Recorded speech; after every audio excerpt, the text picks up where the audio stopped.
All right, I'm Ryan Schaller. This is Mark Roberts, Matt Seiler, and John Renninger, and we are makers. In particular, we are playmakers. So the toy we came up with is a Battleball. It's a two-person pinball machine, so it's competitive. But I'd say the hardest part of this whole project was just the idea generation. It took us way beyond what it should have to figure out what we decided to do. We had several ideas, but a lot of them had very little play value. We basically wanted to avoid creating something where we just flipped a switch and watched it or something like that. We wanted it to be interactive. We watched a bunch of YouTube videos of previous years to get different ideas, and we wanted to make sure that our idea was unique and it hadn't been done in previous years. We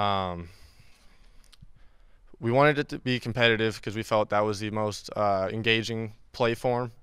Creating competition is challenging, and it also brings in a social aspect. So you're also getting to interact with people as well as not only the toy. So like I said, we created a two-person competitive pinball machine.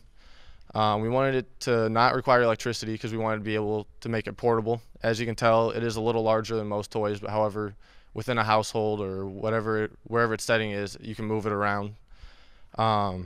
Also, some of the harder parts, as you can see from our CAD model there, were the ramps at the top of our pinball machine. It was very difficult to create a contour for those in such a way that the ball would roll up and make sure those are flush with the playing surface, such as the ball would move smoothly throughout the entire playing surface. Also, we were only allowed one SLA build, so we had to create all of our parts predicting how the ball was going to interact with all of it. So it would have been much better for us to have multiple stages of building. That way we could make adjustments to it because we didn't know how the ball was going to behave around each part. Here are some of our unique design features. Like we said, the ramp design was one of the hardest to get the ball to interact with it smoothly, moving from side to side, from player to player. And getting it to sit flush against the board and have enough contact with it that it doesn't move around was also pretty difficult. And then our plunger, which is the most unique part. We had never seen this in any other pinball machine, which is when you pull back the plunger, which is spring-loaded, it launches the ball to the other player's side. So it was just a different form of ball delivery that we had never seen before, and we wanted to keep our play unique. Go ahead. Yeah. This is our flippers, which was one of the harder mechanisms to build. We have a pin joint along with a slot design, which moving those together within a way to keep the range of motion what you need for a pinball machine, but also to get it to interact with the rest of the board so that the ball doesn't get caught underneath and get stuck is another hard design feature we had. And then this is our full assembly design. As you can see, we have spinners in the middle and the plungers and the flippers. All of our yellow parts there, except for the ball launching tube, are actually made out of SLA. So those were all the parts we designed, and then also the rest of it was machined or cut as needed.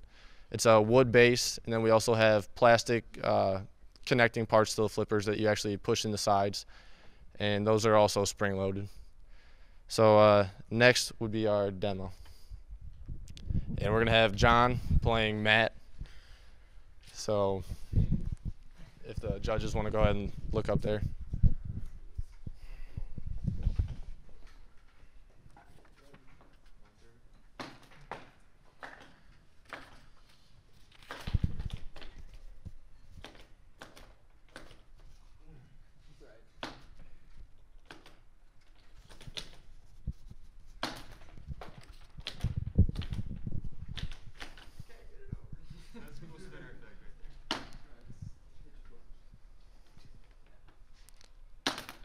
So as you can see, this is a game that you can actually play for an extended period of time.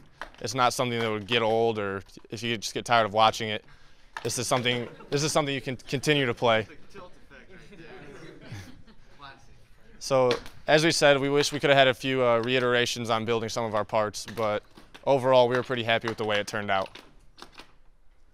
We also tried different things such as adding multiple balls into the play, but if you could actually see it, the ball actually moves pretty quick. So when we added multiple in there, the play was so fast that it was just hard to control. But overall, for our first prototype, we were pretty happy for it. to play if they want. Also, after, if you guys want to play, feel free. It's open to anybody. Thank you. Thank you.